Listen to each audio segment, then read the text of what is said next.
Haleluya, shalom shalom. Yesu nashimwe cyane bene data. Muraho neza mwese abo Yesu agira ubuntu. Baye ikaze na karibu kuri Uwano TV. Njye uri imbere yanyu kubashyashya muza kureba iyi video aribwo bwa mbere mumbonye, nitwa Evangeliste Mama Teta. Umwana w'Imana, Imana agira ubuntu bwo kuvuga ubutumwa mu mahanga yose. Ikaze cyane rero. Fasha umwanya wo kugushimira cyane byimazeyo wowe ukora subscribe, wamaze gukora subscribe, wowe wumva ijambo ugashyiraho commentaire ukavuga ngo amena, nabyo biramfasha. Ariko n'ibindi bitekerezo mwumva ko inama mwangira mujye muzisiga inbox, ndazisoma zose. Murakoze cyane. None rero reka tujye imbere y'Imana dusenge mbere yo kumva ijambo ry'Imana Imana yashyize ku mutima. Mana nziza, Mana igira neza, Mana ishobora byose, se umwami wacu Yesu Kristo, ndagushimye kandi ndaguhimbaje ko nta wundi uhwanye nawe, nta wundi umeze nkawe, uvuga nkawe, ukora nkawe. Data, uyu mwanya ngiye kuvuga ijambo ryawe, ntaba ari njye ahubwo izina ryawe rihabwa icyubahiro.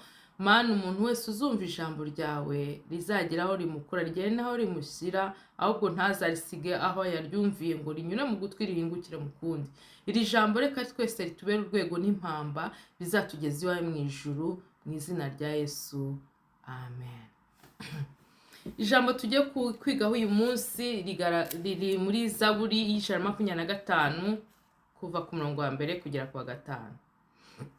Ndasoma mu izina rya Yesu Kristo. Abiringira Uwiteka bameze nk'umusozi wa Siyoni utabasha kunyeganyezwa, ahubwo uhora uhamye iteka ryose. Haleluya. Nk'uko imisozi igose Yerusalemu, niko Uwiteka agota abantu be uhereye none ukageza iteka ryose. Yesu ashimwe cyane. Ese mwene dareka nkubaza ikibazo mbere yuko nkomeza, waba wiringiye iki? Wiringiye Imana, wiringiye amashuri, wiringiye amafaranga, wiringiye ababyeyi?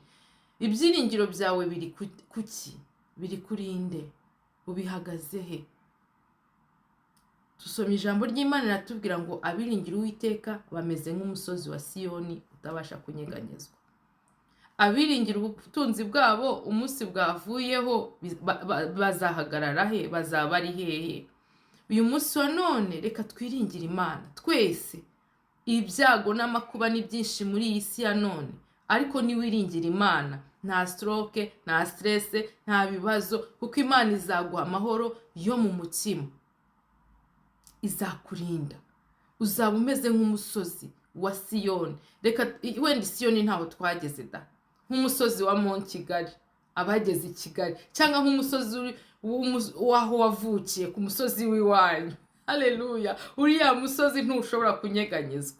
Abiringiye Uwiteka bameze nk'umusozi wa Siyoni utabasha kunyeganyezwa.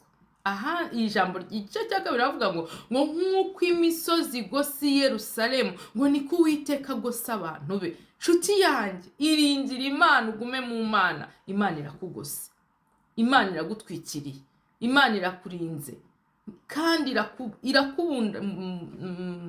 irakubundikiye. Irakubundikiye nk'uko iyo misozi igose Yerusalemu, niko Uwiteka kugose. Humura, ntacyo umwanzi bazagutwara, ngo bazadutera banyuze mu nzira imwe, nibajya kutugera imbere batatanire muri zirindwi. Imana ishimwe. Haleluya. Iri jambo mureke turikure mu magambo turishyire mu bikorwa. Twiringire Imana by'ukuri. Imana yabaye plan B.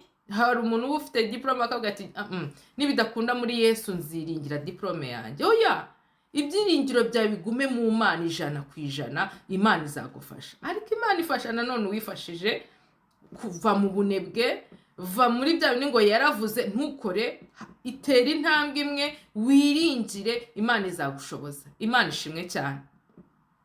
Ngo nk'uko imisozi igose Yerusalemu, niko Uwiteka tugose. Humura, Imana iri imbere yawe mu byo uri gucamo. Wa mwana w'imfubye, humura, uzakura. Wa mupfakazi, abo bana bazakura, bazabaho. Humura. Reka gukura ibyiringiro byawe hehe? Mu Mana. Wowe uri kunyura mu bikomeye, mu bikakaye, nta nshuti zakuvuyeho. Iringira Imana, iri kumwe nawe nubwo utabona ko ihari, ariko irahari mu buryo bw'umwuka, irahari kandi izakugirira neza. Amen.